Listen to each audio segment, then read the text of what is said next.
Utang baru untuk bayar bunga utang lama. Indonesia bisa terjebak skema Ponzi. Seperti diketahui, anggaran keuangan negara Indonesia terindikasi gali lubang tutup jurang, alias membuka utang baru untuk membayar utang lama. Bahkan untuk membayar bunga utang saja, pemerintah pun membuka utang baru. Hal ini seperti diutarakan ekonom senior Faisal Basri. Menurutnya, mayoritas utang digunakan untuk membayar beban bunga utang, alias untuk gali lubang tutup lubang. Kondisi ini tercermin dari belanja pemerintah dalam anggaran pendapatan belanja negara. Kita lihat selama era pemerintahan Jokowi, belanja yang naik paling kencang adalah bayar bunga utang. Jadi, kita utang buat bayar bunga utang juga.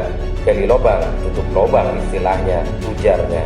Keadaan ini bisa saja menyebabkan Indonesia terjebak berbagai skenario buruk, salah satunya skema Ponzi. Seperti yang diungkap ekonom Institut Pertanian Bogor, Profesor Nur Azam Ahsani. Kemungkinan tersebut disampaikan oleh Nur Azam dalam sarasehan virtual 100 Econom 2021 yang mengupas tentang bagaimana reformasi struktural bisa mendorong pertumbuhan. Menurut Nur Azam, ada 3 syarat agar utang sebuah negara bisa berkelanjutan dan tidak menyebabkan krisis. Syarat tersebut adalah maksimal 60% debt to gross domestic product atau utang terhadap PDB, tidak boleh skema Ponzi, dan utang dikembalikan ke solvabilitas. Saya melihat hanya nomor 1, maksimal 60% debt to GD di RI, sementara nomor 2 sampai 3 tidak terpenuhi, ujarnya. Memang, kalau utang digunakan untuk sesuatu clear, maka dampak akan terasa. Yang agak repot dan agak mengkhawatirkan bahwa utang untuk bayar utang, padahal harusnya solvabilitas.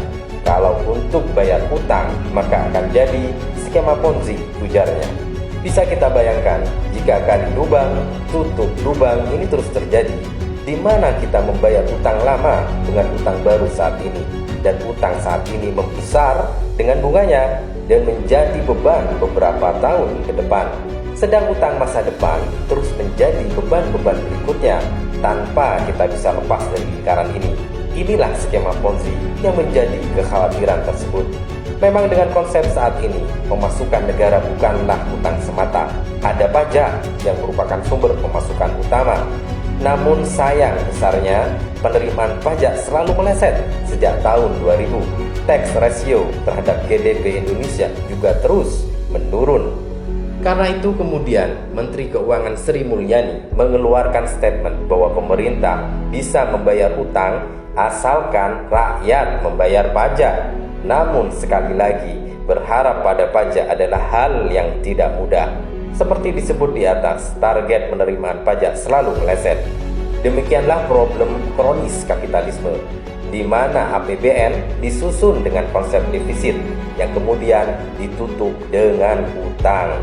Padahal anggaran negara harusnya disusun dengan hemat dan amanah. Mengingat dana-dana tersebut adalah uang rakyat, anggaran disusun dengan prinsip berusaha menghindari utang semaksimal mungkin. Terlebih lagi utang ribawi berbunga yang selain haram juga akan menjadi beban tambahan di waktu yang akan datang. Konsep ini jauh sekali dengan konsep Islam, di mana sumber pemasukan negara bukanlah utang dan pajak.